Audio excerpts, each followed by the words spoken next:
how a drone launched by Hezbollah struck a military base in the north of the country last night. The Iranian-backed group said it launched a swarm of attack drones at an Israeli military training camp in Binyamina, just south of Haifa, killing 4 soldiers and wounding almost 60 others. Israel's army chief admitted it was painful. Meanwhile, Israeli forces have continued to hit targets in both Lebanon and Gaza. The US has called on Israel to do more to protect United Nations peacekeepers and civilians in Lebanon and to address the humanitarian situation in Gaza. At the same time, President Biden has confirmed America is sending troops and an advanced anti-missile system to help defend Israel. In a moment, we'll be live with our correspondents in Beirut and Jerusalem for the very latest. But first, this report from our correspondent Vincent McAvenny.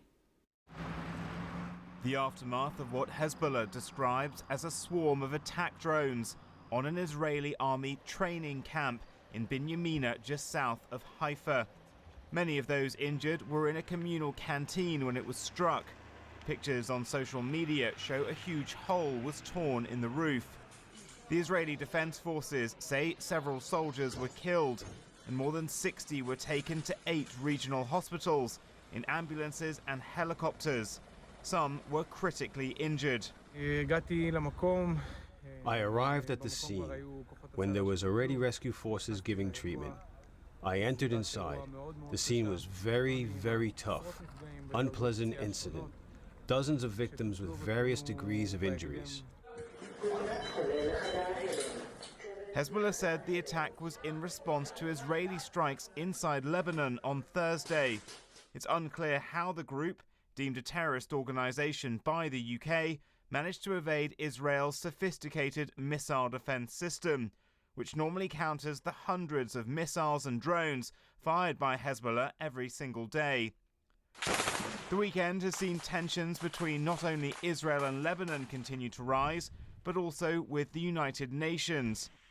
Fierce fighting continued in South Lebanon on Sunday, with the Lebanese Health Ministry reporting 51 people were killed and nearly 200 injured in Israeli airstrikes.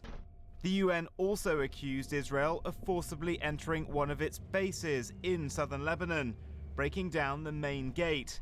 Israel says it was trying to rescue wounded soldiers. The mission is insisting that its flags will continue to fly, despite Israeli Prime Minister Benjamin Netanyahu warning to get its troops out of the area while Israeli forces fight Hezbollah. 1,000 UN peacekeepers from 50 countries are stationed in Lebanon. Since 1978, they've patrolled the area between the Litani River and the UN-recognized boundary known as the Blue Line.